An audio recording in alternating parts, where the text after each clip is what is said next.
well, first thing I'll say, I didn't sleep last night, and my husband at like 1 a.m. is like, stop tossing. And I said, I think it's because the chapulines and the grasshoppers from the dinner last night. Like, I'm hopping, like I couldn't like settle down. But for those of you that were able to join us last night for what I thought was such a magical, incredible connection space and dinner, where we shared our shared humanity around stories of food security, what it means for us around climate, thank you for joining. For those of you that are joining us all around the world, including 8 p.m. and onwards in the Asia time Pacific zone, thank you for being with us today. For all of you watching in Kosovo, thank you for joining us today here in Cambridge. It's really special for us. You know, they say leadership starts at the top. We all know that, right? These are our buzzwords we say in leadership. But I just want to say that for anything that we can do or accomplish, you can't do that without the enabling environment. And so, Doug, I just want to say on behalf of Asim and I, we are incredibly grateful to you for your leadership here at the Kennedy School, but your championing of CID and making all of this possible. So special thank you, Doug, to you for your leadership. We really appreciate it. We're really grateful for this collaboration that you heard about this morning. And I wanted to say something about, you know, what it means for incredible women that you're just about to hear from President Osmani. When you think about what it takes to make change in the world, you know, we think often in the public policy space around policies and papers and strategies. And I always remind myself, I remind my 3 girls, it's not about any of that. It's about people. It's about people, right? People change the world. And you're going to meet one such trailblazer this morning. Before I joined Harvard, I spent 15 years on the front lines of what I like to call development diplomacy. And it was things like helping countries like Kosovo negotiate development strategies to provide pathways out of poverty, but more importantly, because that's a floor, to provide pathways to prosperity and really thinking about inclusive ways to grow our collective world together. Kosovo is a young country. About 2 million people in the Balkans. 53% of its population are youth. 53%.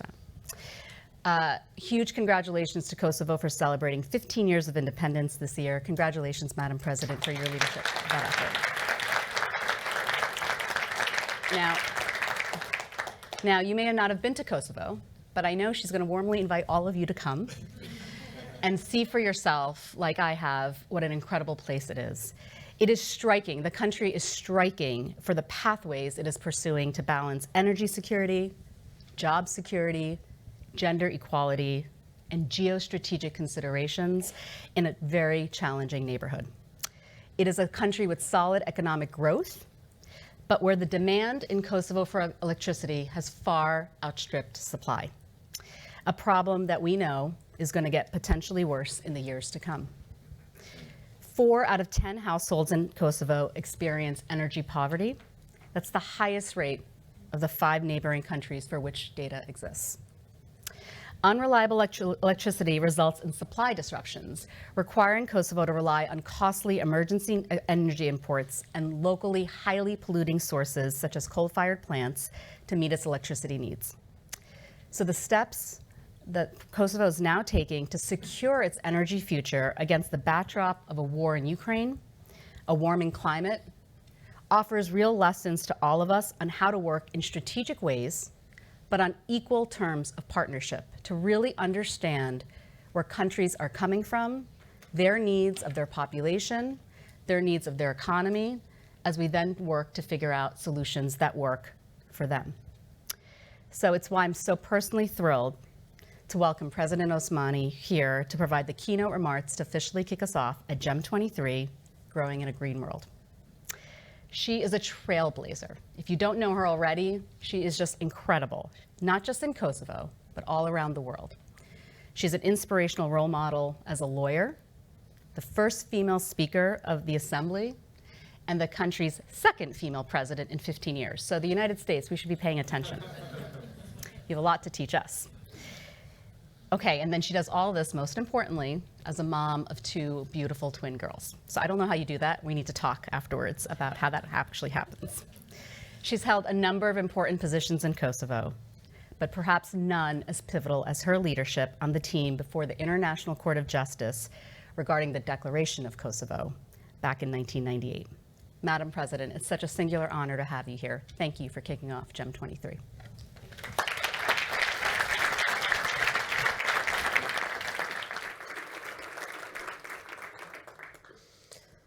Thank you so much, Fatema, the honor is all mine, and of course, very much honored to be here with our distinguished delegation.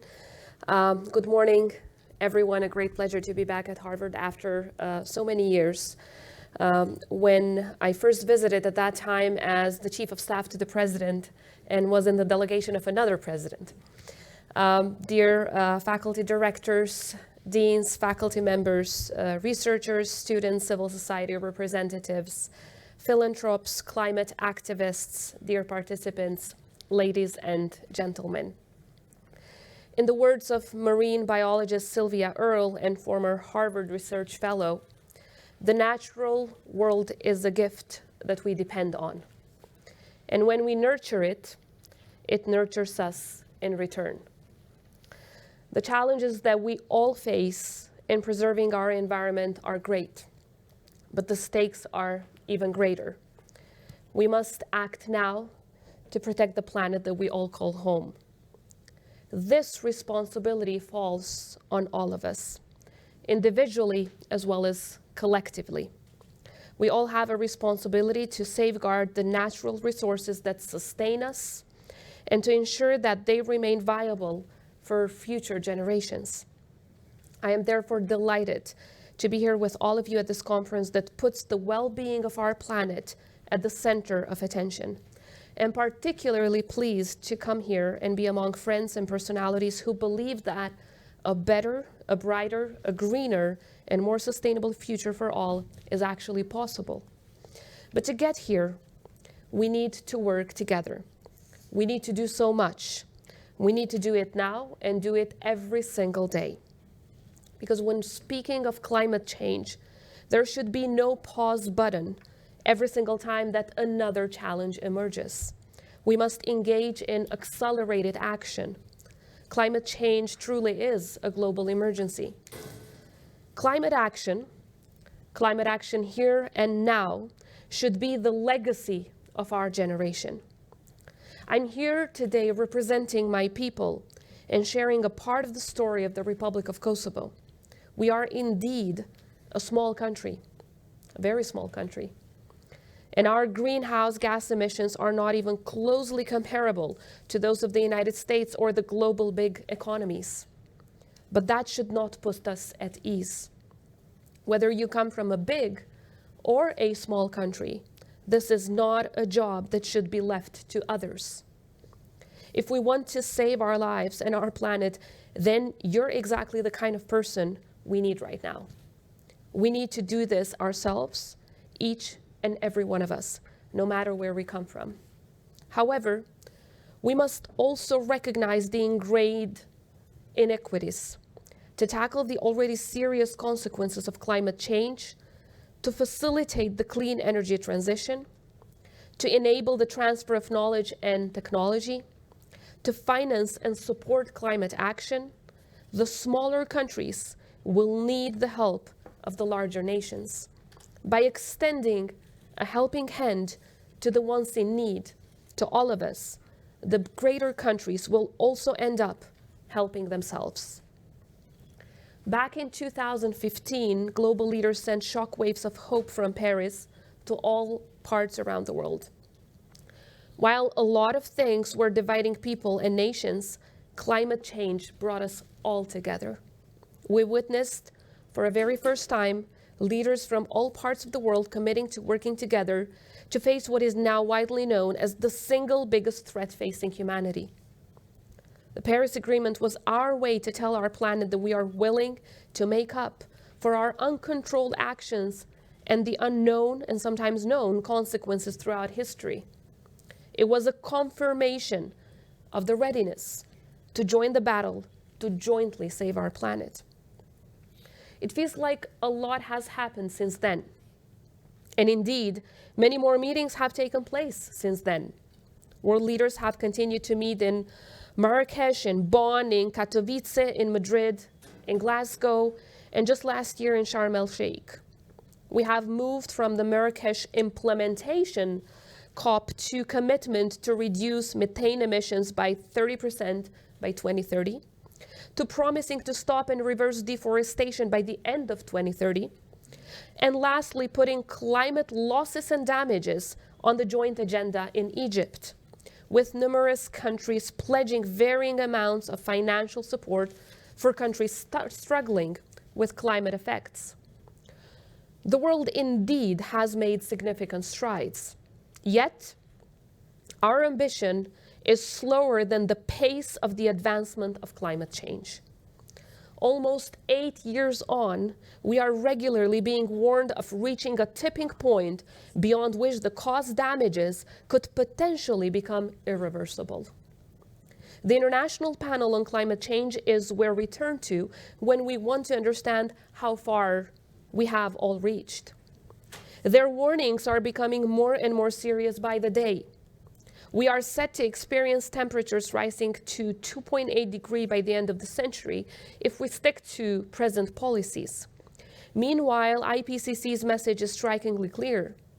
Breaching 1.5 degrees, even temporarily, could be catastrophic.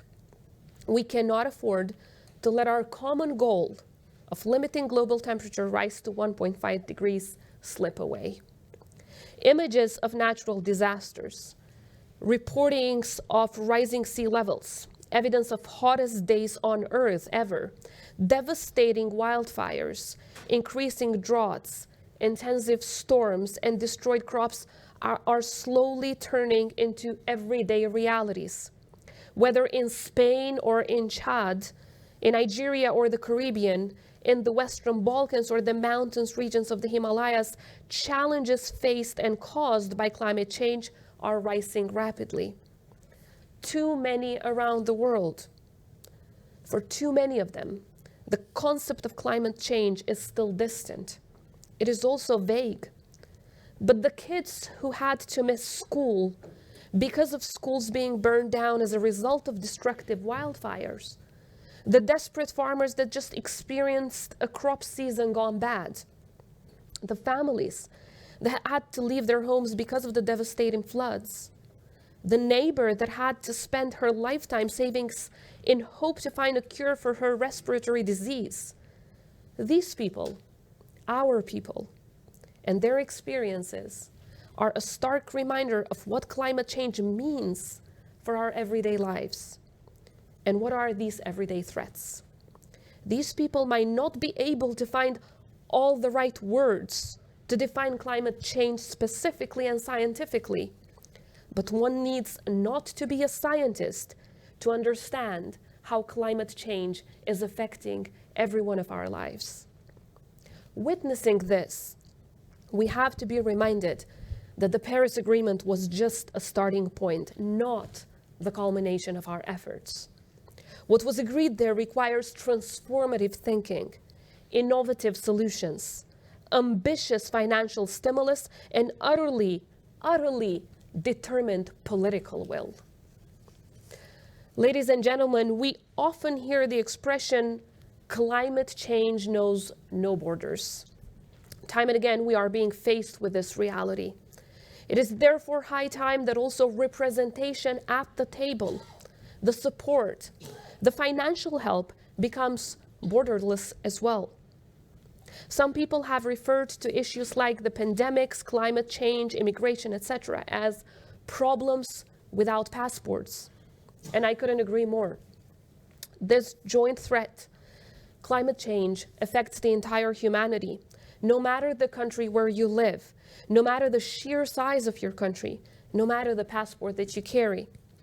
Nonetheless, more often than not, even those who are in charge of climate global policies and the ones leading the climate fight tend to forget about the borderless nature of the challenges that we're facing. Because we're not a UN member yet, Kosovo, as a result, is neither a party to the UN Framework Convention on Climate Change nor a signatory party to the Paris Agreement, although we've unilaterally made those commitments applicable to our country. While this unjust reality left our country out of high-level discussions at annual COPs, it has never faded our commitment and dedication to doing our share of work. But leaving us out of the room has also meant leaving us out all of the financing instruments that could have helped my country cope with the challenges of climate change. Despite this limitation, we always found a way to be heard, as we're doing today. Yet this does not suffice. Inclusion, equality, and participation are absolute precondition for a successful battle against climate change. Because after all, it's not like climate change is going to come all the way to our border and then just skip over us. As we said, it truly knows no borders. Climate change knows no politics either, which is precisely why Kosovo needs a seat at the table. It is therefore the right time for Kosovo to be side by side other countries at COP28. Kosovo understands well the importance of playing an active role in this existential battle. Through the National Council for Climate Change, our institutions have joined forces to identify scenarios that help us make significant miles forward after day in our efforts to combat climate change. In line with the request of the Energy Community Secretariat, a body that facilitates compliance of our energy and climate laws with those of the European Union, Kosovo is now working towards finalization of its National Energy and Climate Plan 2025-2030. As we are searching for modalities to join the Paris Agreement, despite not being a UN member, we are aware that the necessity to create the adequate preconditions. Therefore, we are now in the process of finalizing the very first law on climate change in our country. I believe that the strongest alliances are based on common values. So while seeking to succeed in this major undertaking, alliances are what turned into a determining factor. Last year, in talks with a dear friend of Kosovo, Special Envoy John Kerry, we discussed the benefits of Kosovo joining the global methane pledge.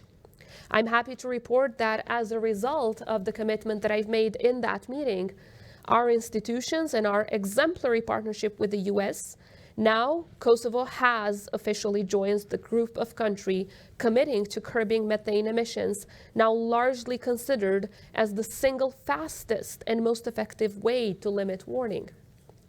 There is always space to do more. There is an absolute necessity to bring everyone on board. In 2021, my office joined forces with line ministries to contribute to reforestation through planting more than 1 million trees in 1 year. This all happened ahead of Glasgow COP26, whereas, as you know, more than 100 countries have promised to stop and reverse deforestation by the end of 2030. And we delivered. We engaged in this project because, just like in everything else in life, we are convinced that you lead best when you lead by example. And we won't stop at this. We are currently working with civil society organizations and international partners to bring to life the concept of urban forestry and green urban spaces. I believe that we all agree that a life spent surrounded by greenery is in fact a life lived in serenity. And as I speak of what my country is doing, I believe I also have to provide some more context to set a clearer picture for everyone.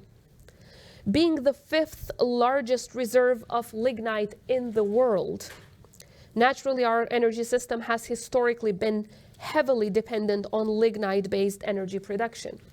Unfortunately, that strong lignite dependence continues to this day. But we have now reached an inflection point. We are aware that decisions being made today have the power to frame our lives, our health, our economy, and the environment in the long run, the lives of our children and their future as well. We have chosen our path forward.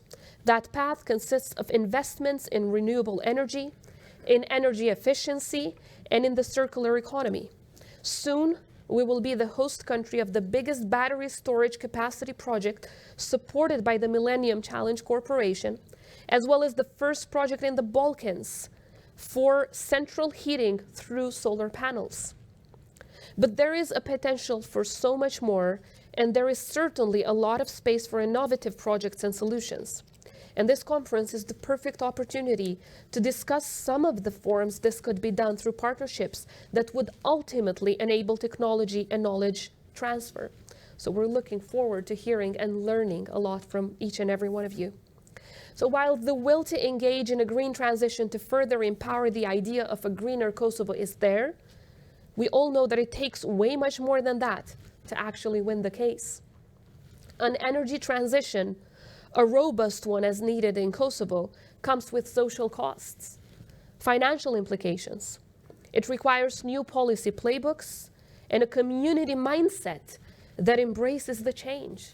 And as I said, a strong political will, which is there. But equally so, it creates vast amounts of new space for innovation, for technological solutions and transformative policy interventions.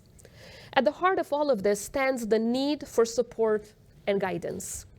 At the country level, it requires cross-sectorial cooperation across policy, industry, energy, tech, finance, education, and entrepreneurship as well. And it lays down the foundations for new economic pathways. All of this, also having in mind gender equality and women empowerment. Whereas at the regional level, it requires good faith cooperation and policy coordination. At the international level, it asks for access to financing for all of us, and access to initiatives such as your Climate Incubation Fund. In the spirit of the objective of the Climate Incubation Fund, we will need support with bringing our climate activists from Kosovo together with global researchers to pursue evidence-driven solutions together. As said earlier, we have chosen our path, but we will need the support of people like you sitting here today to help us with identifying the most plausible solutions and finding the right answers to our everyday problem. You have your research, we have our local expertise, and a strong political will. A combination of these could set Kosovo on its path towards a net zero future by 2050, if not earlier.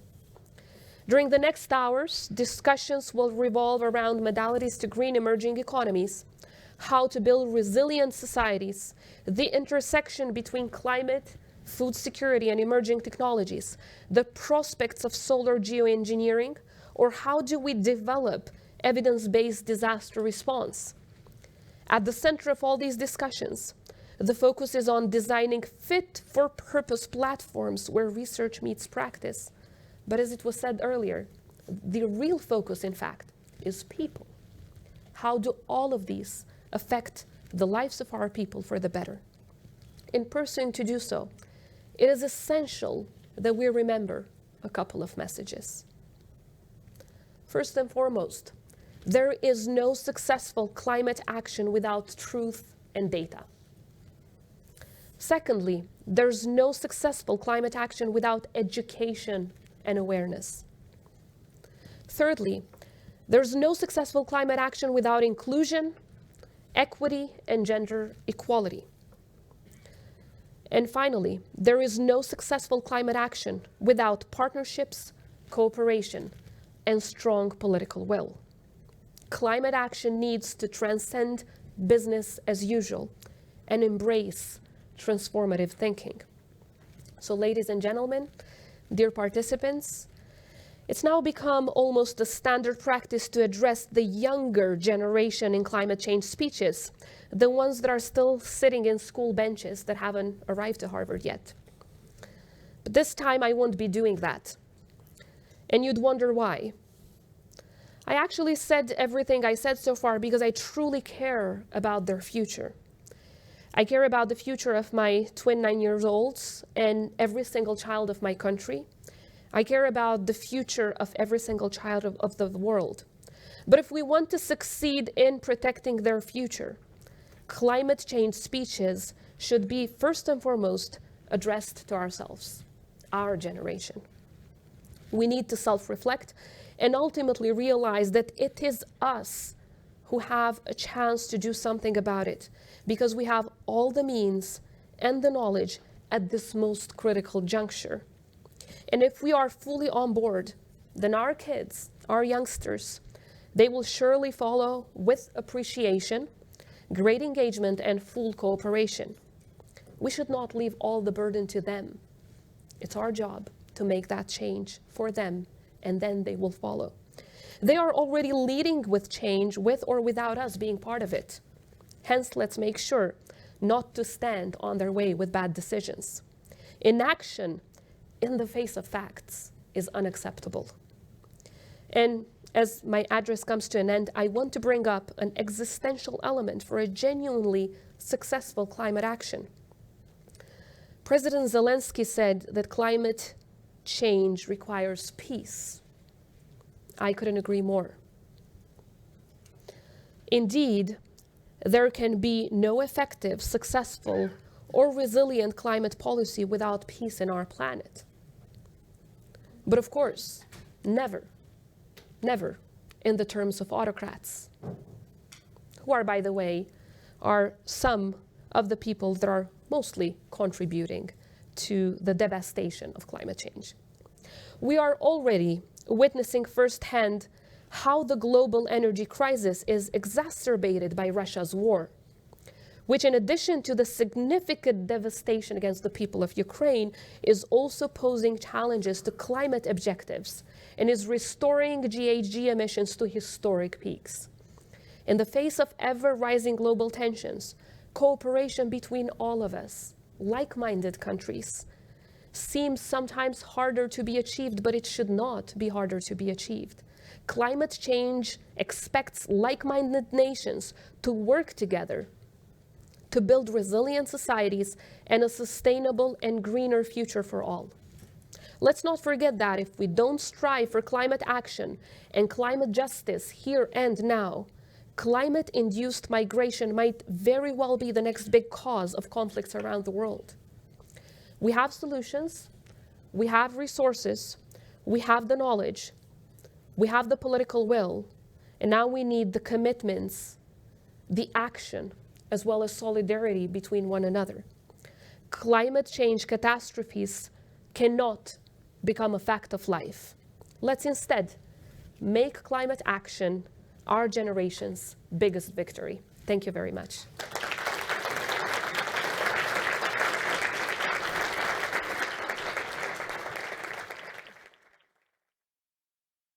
Bring up 2 chairs so we can give everybody a conversation.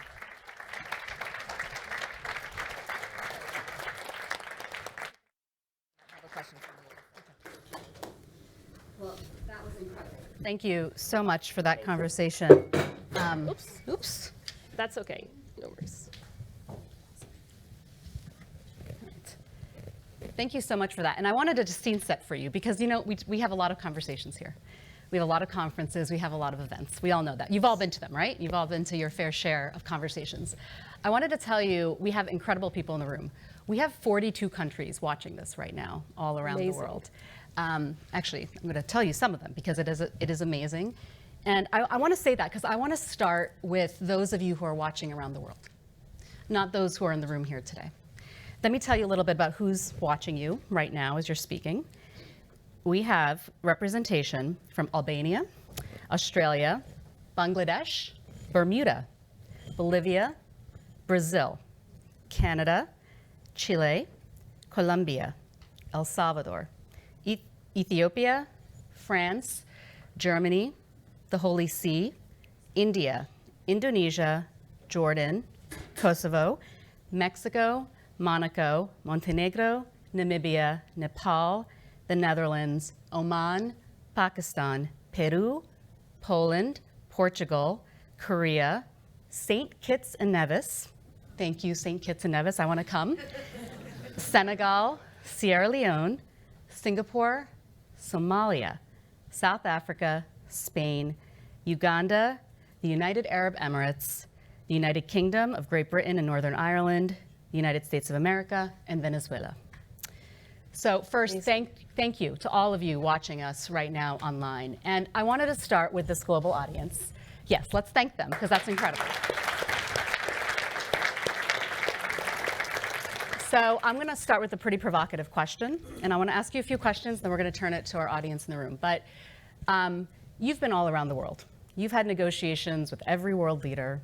You've been in the room for tough conversations, negotiations, where you both have to master the art of diplomacy and getting to the deal.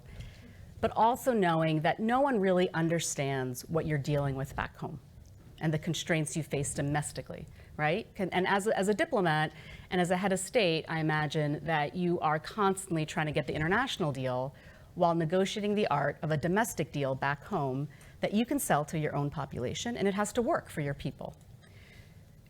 For countries that don't often have power at the table, that often are the underdogs in these negotiations, that often feel pressured when we think about climate finance, when we think about the terms and the conditions from the United States, from the EU, and even major philanthropists and others who are at the table that can wield money or other resources as a way to get to the art of a deal on terms they think are the right terms, but may not work for the countries that they're working with.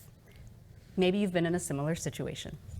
Can you help give advice to how do you actually help the world globally in ways that are sustainable for you politically, locally, and how smaller countries or countries that don't have what they perceive as equal power at the negotiation table on issues like climate, how do you think about that, and how do you navigate that balance? First of all, everything that you said on the challenges that we face and finding a way to be heard are absolutely correct. But perhaps because Kosovo has a history of really striving to be heard since back from 1989 to 1999, we were victims of an apartheid-like regime that resulted in a genocidal war that the Milosevic regime exercised against the people of Kosovo. We have a very resilient spirit. We find a way to be heard. So no matter how small the country, we believe that we have an important voice and an extremely important story to tell. So we navigate around the room, we find friends, and then those friends help us to be able to tell our story, but also the details of the challenges that we're facing, which are very unique. And they are very unique to every single country, especially when we're talking about climate change.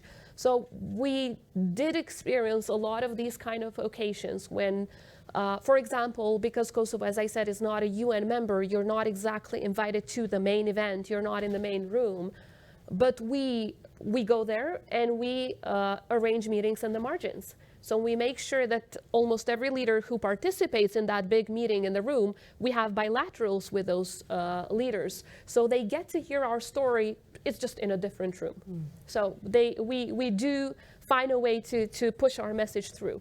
What has helped us a lot is the partnerships that we've forged throughout the years. Primarily, I would say, our very existential and special relationship with the United States.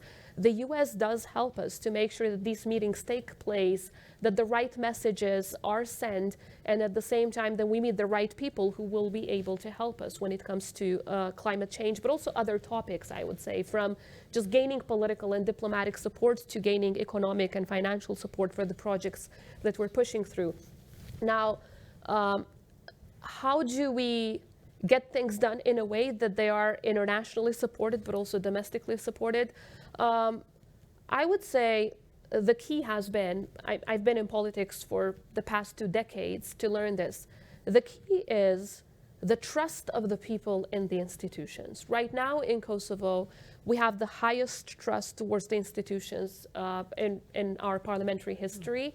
And we've been 2 years in the office and it's not going down. We're very blessed. It's actually going up. And in that sense, it makes it easier to be able to explain to people by simply being honest with them. You have to be very honest with them to tell them where the challenge lies, that it's going to have financial costs, that you're doing your best to protect your country's interests, their health, and their interests as citizens, and that you're partnering with Kosovo's best friends to make it happen. And when they trust you, then passing decisions through parliament, making sure that they are implemented through government decisions and presidential decrees becomes a little easier. So I would say honesty with the citizens, and secondly, full honesty with your partners. You should not raise expectations on things that are not deliverables for you back home. You need to tell them the reality that you're truly facing, which in our case is quite a large dependency on lignite. And of course, while we are aggressively investing in renewables, you need a plan. You can't just say, okay, today I'm going to lock everything. So on one side, we need to work and convince, of course, also a number of large companies into supporting us when it comes to the newest technologies of dealing with what we have in Kosovo, which is coal, but at the same time to make sure that we get the necessary support for this, what I call aggressive, but in the positive sense, investment in renewables. We've been around the world to look at what has worked best, even for very small countries, even for countries that are not that rich, even for countries that really need a just transition, because you need your people to be able to afford energy prices after investing in renewables. So I would say just resilience in making sure that you find a way to get your message across, even if you're not in the room, even if you're a small country. We have been able to find that way to be heard. But I have to say, so far in terms of financing, we still need to find a technical way how to get the financial support. If we're not formally a member of the UN, many of the things become quite impossible to get that support. But we do get individual support from the United States. And then the EU has been giving some help, but it needs to grow. It's too little compared to the needs in our region as such, but especially compared to the needs that Kosovo has in terms of the just transition that is needed. So we sometimes people are surprised when they see, let's say, all Latin American countries convening for a meeting, and then there's this president of Kosovo showing up to talk to them, or countries of the Pacific talking about climate change, and all of a sudden the president of Kosovo finds a way to join them to talk about how we can join forces. It's also about effective diplomacy, of course, but we'd love to partner with all of the countries watching and those not watching, but we'll make sure that they listen afterwards. So. Well, I mean, there is a power of showing up. There's a power of people and connections. We're here at Harvard University. We're here at one of the greatest academic institutions in the world. We have incredible leaders, including in Harvard's leadership. I want to acknowledge Mark Elliott, who's here, who's our Vice Provost for International Affairs. Mark, thank you for being here with us. Mark, can I put you on the spot for a second? Kennedy School. Mark runs this incredible portfolio across Harvard around how to think about our role in international engagement and what we can be doing.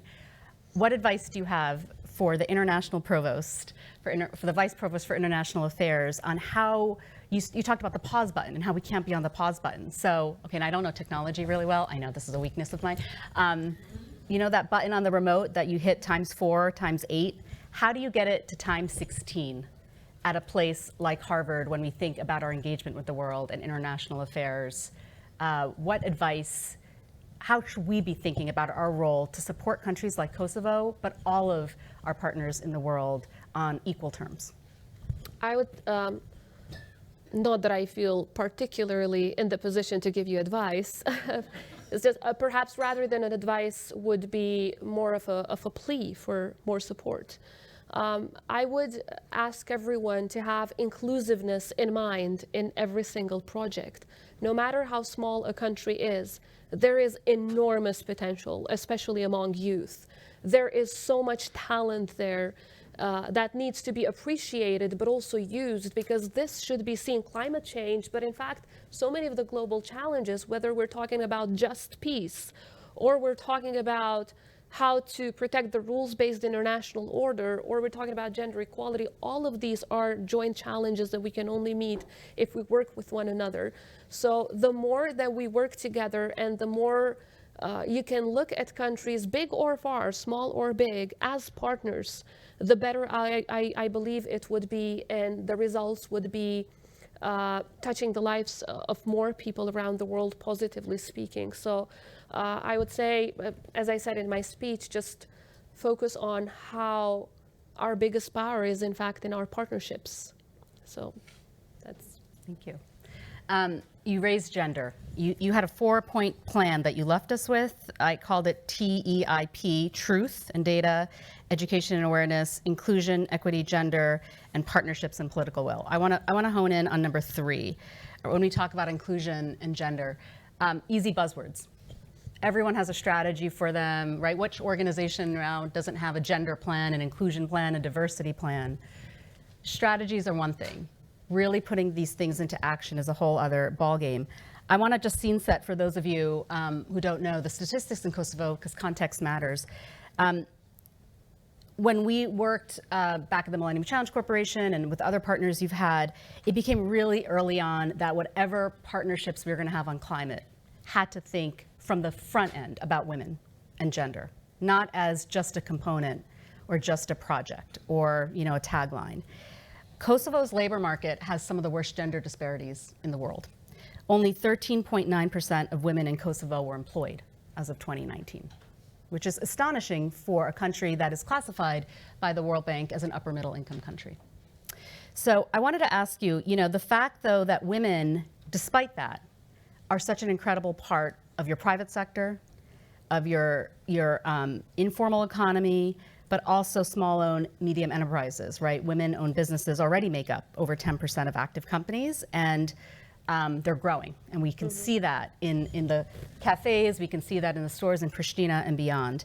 When you think about green growth, when you think about your new energy strategy, which was very long awaited, and congratulations for Parliament passing it, when we think about your massive transition ahead from coal, when you think about the battery storage opportunities that are coming up for Kosovo with the MCC grant, how do you help us think about what inclusive growth really means?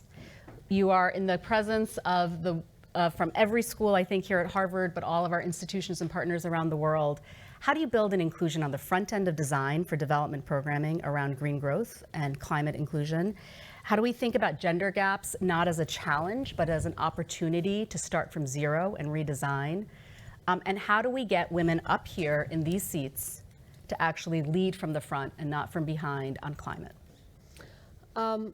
You're right. The strategies are a piece of paper, and the reality oftentimes is quite the opposite of what you actually read in those documents.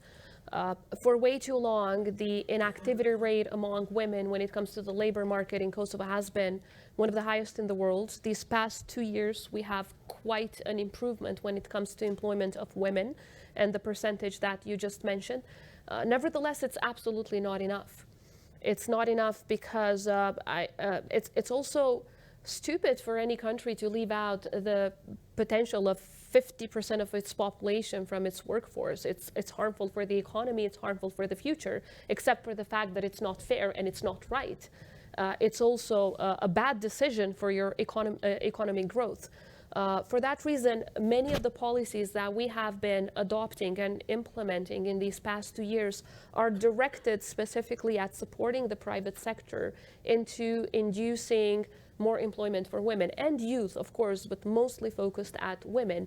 And we've been supporting and incentivizing these businesses as well as other institutions into employing women, and this has been working quite well so far. But at the same time, my office has been actively engaged in very important projects of women's economic empowerment. Because look, it's like a transformative cycle. You make sure that by giving a job, or of course they get the job, we don't give them the job, they get the job because they deserve the job, but by creating an environment where women can find a job that is of course one with which they can also help the family, that means that they also send the kids to kindergarten, that they don't stay at home. When you send the kids to kindergarten, it automatically means with every additional year that they spend in the kindergarten, they are 40% more productive according to international indices in their adult life. When they become more productive, that means a better economy for the country. But also when the woman is economically powerful, that means she will not stay in a home when there is domestic violence. So it's like a transformative cycle of an entire society that affects so much more than just the woman who is getting the job. So by supporting their empowerment, you're supporting so many aspects of life as well. You're supporting the kids, you're supporting the next adults, you're supporting your economy, you're supporting women into not staying in a home that is domestically abusive to you. So you're fighting domestic violence as well. So it is transformative if you do that. So there are a number of projects that we're doing in order to make sure that they're not just there. And I would say they're not just at the table, but they are at the decision-making table. Having been in a political party for quite some time, I understand that there are a lot of tables there. They might seat you at one, but then at the end, you have three men who leave that table, they go to another room, and they come back with the solution or the decision, and they just communicate it to the rest of the table where the women are sitting. So being part of the decisive table, that is what truly matters. I think in terms of politics, what has happened in Kosovo is quite transformative. The people of Kosovo made a woman the most voted person in the history of the country, and this shows you that the society is getting emancipated in terms of gender equality even quicker than political parties themselves, but also they are giving a message to political parties that they want women at the helm. And by this example, whether in the parliament, the government, the presidency, an example is set also for other sectors, from the energy sector to businesses in general. The third component of what we're doing is supporting energy education in the area of energy for women, for young women. One of the biggest things that I've insisted in our Millennium Challenge Corporation projects has been to make sure that energy education for women is an important aspect of everything that they grant and finance. And now it has become one of the top 3 priorities of the Millennium Challenge Corporation and everything that we're doing and investing in the energy sector, because we had a very little number of women that were involved in energy projects or that they were educated in this sector. So now we have a new group of leaders, mostly educated in the United States, who have come back to Kosovo, and they are leading the way into energy transformation in Kosovo. And by giving this example, of course, they are also inspiring so many young girls into getting into the world of fighting climate change, energy transition, and so much more than that. So it's just important to give women a chance, and when you do, they shine. From energy to arts to politics to whatever you want, to sports. And it just happens that in Kosovo, the only gold medalists that we have from the Olympics are all women. So it's not politics the only area where women really shine and succeed, and they have been showcasing it throughout their lives. Of course, there is still a lot that we have to do and so many challenges on the way. So we shouldn't feel content with the fact that we have these high positions in politics, we've been elected and supported by the people, unless we can use these positions to deal with the daily most acute problems that all of the women in Kosovo face, no matter whether they're employed or not. And these problems are immense, as they are, in fact, everywhere in the world, but that shouldn't make us feel comfortable just because it's happening elsewhere. We need to lead the way to make sure that gender equity is action, not just a strategy, not just a plan that a company or an institution has, but action, everyday action that we see. I want to acknowledge we have leadership from the Millennium Challenge Corporation here. Thank you all for coming and for your leadership and helping design the gender components in the front end of the design, not the back end of how we program development dollars for clean energy and energy finance. Well, we have a lot of brilliant people in the room, so let's at it. Let's hear what's on your minds. Would love to hear questions from our audience here in the room. We have 2 mics that we're going to run somewhere. No, we don't have mics. We are going to talk loudly, and I will echo it into my mic. Oh, good, I got it right. Okay, good. Where would we like to start? And please introduce yourselves so our distinguished guest has some context of your question.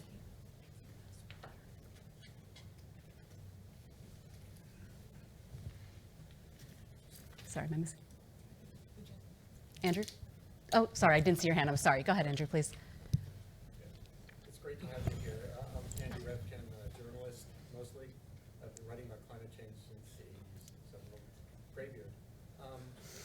I was wondering if countries like Kosovo that have these sustained dependence on coal voice in the international landscape if they kind of find themselves around the world and do what like AOSIS did, the Alliance of Small Island States? Is there an alliance of persistently dependent developing economies already, or can that be some part of the conversation, just to be more of a sectoral power? Not formally yet, but that actually is a great idea. We do cooperate with one another a lot. Mostly, I would say, with countries in our region, but also other countries in Europe. As you know, there are a lot of them that are still dependent on coal to some extent. There are different, of course, percentages. We work closely with one another, we support one another, and then we coordinate messages, as well as asks and pleas and requests towards our partners at large. For example, Germany has been a country that has gone through a lot of what we are going through right now.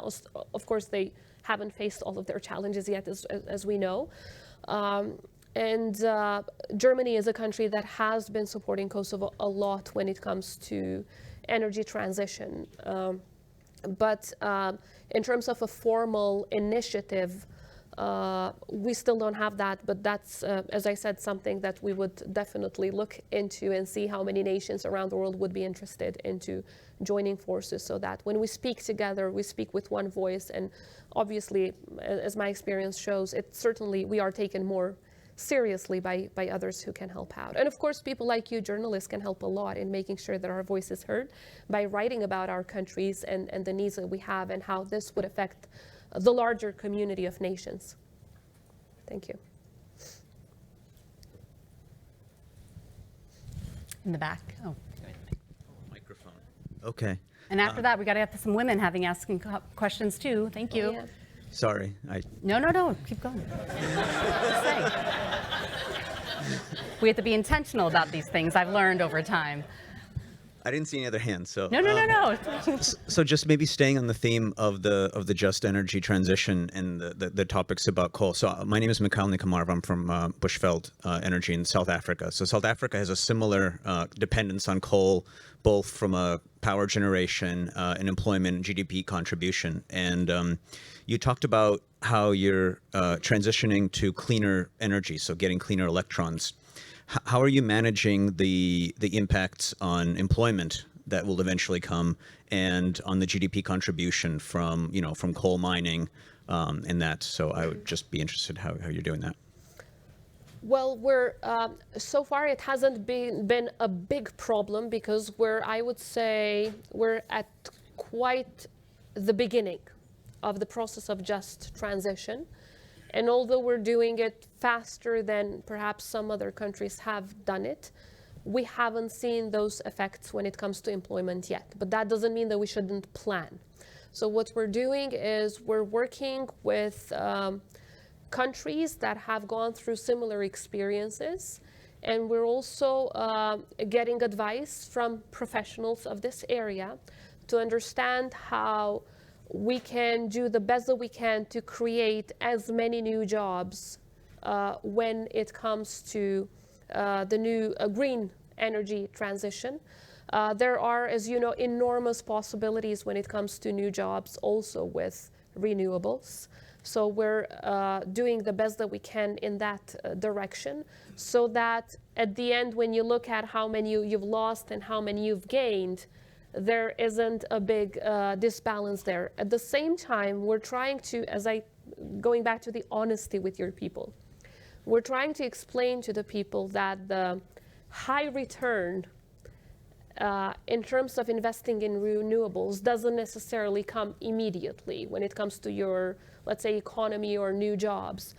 But the long-term investment and the long-term high return is so much bigger than just leaving your country as it is with the current investment that we have in the energy sector and with what we have when it comes to dependency on coal. And when I talk about the return, I also mean health of the population, because so many health problems are caused because of the air pollution that coal is causing in our country, and I would assume many other countries as well, that When you look at, of course, apart from the loss of lives, which is the most destructive consequence of it, but also how much you have to invest in terms of the health sector and the health policies because of the air pollution and in general the climate crisis.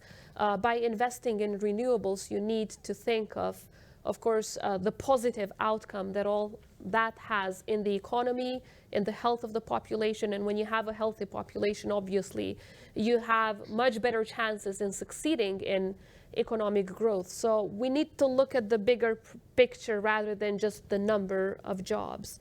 And living in a country like Kosovo, and I assume that's the same everywhere, when you think about a good life, it's not just about having a job. It's about making sure that you have good health care. It's about making sure that you have a nice environment. It's about making sure that you have a place where you can go with your little kids. It's about making sure that you breathe an unpolluted air. All of this make a good life, not just your job.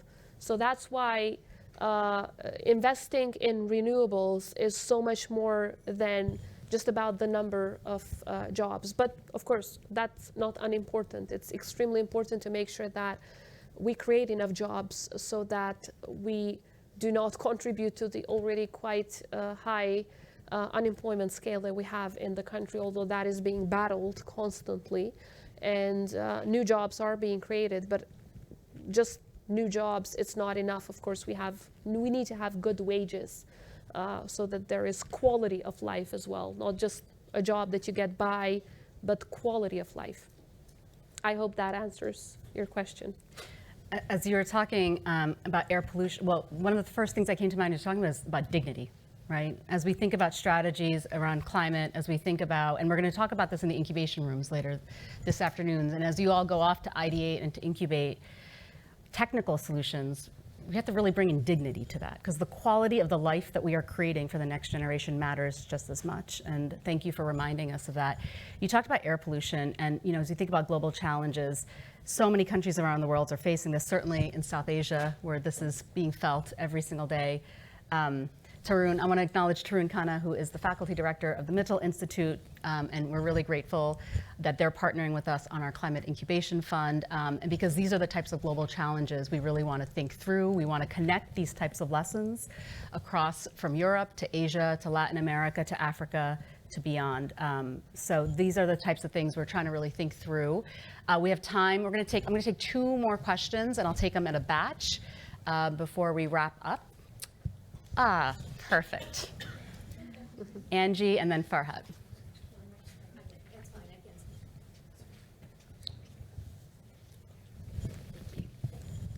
Welcome to Harvard, Madam President. It's truly a pleasure for us to have you here. I am Angie. I am a graduate student here at Harvard, and I am a CID student ambassador.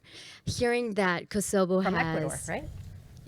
Hearing that Kosovo has more than half of the population as youth, it is really empowering for me as a young person to hear that young people are also being engaged in this new wave of sustainability.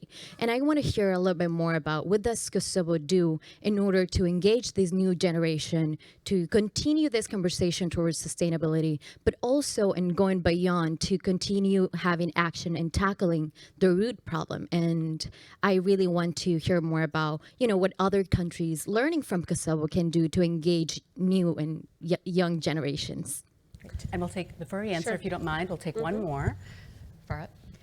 Hi, it's so great to be here and to have you, Madam. I'm Farhad Jalalboy. I lead strategy at Save the Children. We're the largest child's rights organization in the world. And as we have today people here from government, from the private sector, and from many other spheres, I just wanted to bring in the civil society, right, that's doing so much work in all of our countries around climate change. And I was wondering if you could just speak to the civil society in Kosovo and how they are tackling climate change and what that looks like. How do we partner better with governments, with academia, with others? Thank you. Thank you. Shall I answer, or we're going to take another one? I think Aisha had her hand up, since we're completing the. Oh, sorry, I didn't Sure. see. Congratulations, Madam President. Really, you make us really, really proud. I'm from Nigeria, and I'm the head of the Murtala Mohammed Foundation. We've been working with humanitarian disasters for a long time, and I'm sure you're very familiar with what's going on with Boko Haram in the northeast of Nigeria. Now, one of the things we can tell is that there's a clear link between climate change and climate disasters and extremism, particularly around the Lake Chad region. Most of you know that 30 million livelihoods are dependent on the Lake Chad. The Lake Chad has dried by almost 90%. So we're clear, there's no doubt about it. In the countries of Nigeria, Niger, Chad, and Cameroon, there's climate change. And so that's one problem. The other problem we have is that Nigeria is dependent on fossil fuels. And we've been talking extensively about this transition, but our governments are resistant to transition. They don't want to transition to clean energy. So we've got a situation, the argument is that there's grinding poverty. We don't have the luxury of talking about climate change. That is their argument. So it's almost as if we're caught in some kind of catch-22 situation, and I just would like to hear what you think about that. Thank you. Thank you. So youth, civil society, and the complex issue of sometimes the lack of political will to not just discuss, but also act on climate action. On youth, I would say what we've done is understand that small projects can have a big impact. There are so many small projects ongoing in Kosovo, mostly focused on kids and youth, so that little kids can understand how important it is to protect the environment around them, to protect the planet, to understand that this is their homes. Because it does start with education, just like everything else when it comes to the mentality, to the opinions that you have on certain issues. And schools have been quite extensively including environmental protection actions at the very early school ages. And what I really like is that teachers are becoming more and more aware of this. So even if it's not part of the curricula formally, they engage at least once a week, they engage into making sure that kids do something related to protecting the environment, whether it's making sure that they learn about very specific flowers that grow only in Kosovo and they get to see them and how important it is to protect them, to biodiversity, to issues that relate to, of course, reforestation and just making sure that they keep the environment clean. So all of this, and I would say, I mean, when I listen to my twin girls talking about environment every single time we go out on our walks, I had no clue about these issues in the past. It seemed normal. To them, it's not normal. If they see garbage around the park, it's not. For them, it's like, how can human beings destroy our joint home? And it's so important to hear little girls and little boys who are in their just very first grades of primary school talk about this. So I would say education at very early stages is key to keep them engaged. When we were talking about Earth Days, because we celebrate days, not just the Earth Day in Kosovo. One of the things that I did most was invite students from high schools, especially, so that we can have discussions. It's amazing how much more knowledge that they have compared to me. Obviously not Learta, who's my energy expert. She knows so much more than everyone else. But when you listen to these students, how much they know about the very details of climate change and greenhouse emissions and all of this, it's amazing. So I would say education. Education is key at very early stages to make sure that the youth is in fact what leads the change and makes sure that there is continuous climate action. And you know, in Kosovo, 53%, as I said, are under 25. About 2/3 are under 37. So it's youth that leads everything, including the issues of climate change. They are leading all of the projects when it comes to environmental protection and so on in Kosovo. And that takes me to civil society. practically everything in Kosovo until very recently that was done in the area of climate change and environment protection was civil society. Until late, they didn't feel like they had an open door to not just discuss, but also make sure that what they say becomes action. Now I believe that much of what they have been saying has become action through our new national energy strategy. Not all, obviously. There are still a lot of things that we're striving to make them part of our policy, decision-making, but also everyday action. And we're going to work together with civil society. They have an existential role on this issue, and they also provide the expertise that was not there in the institutions until quite recently, and they still do. I work with civil society on my daily work on every single issue, to be frank, not just on climate change.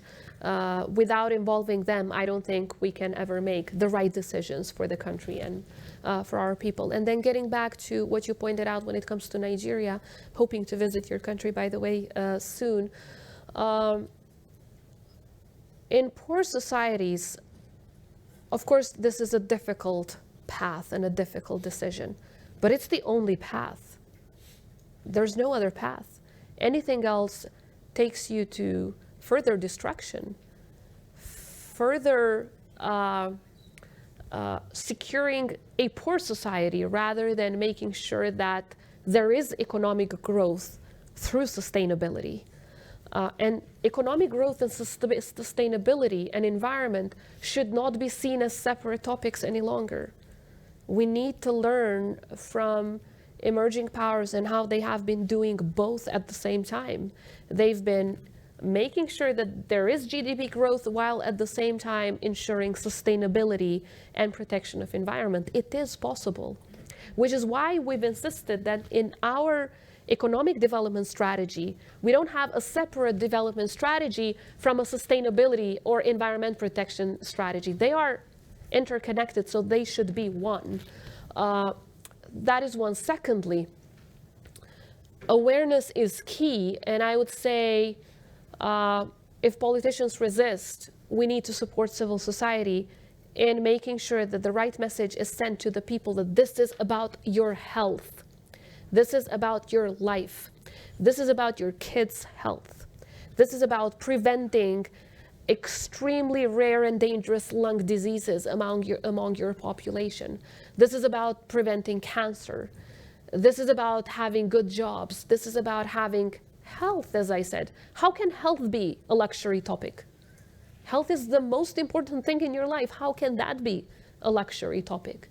So it's just making sure that everyone understands that environment, protection of environment, sustainability, and investing into green energy in general, but I would say renewables,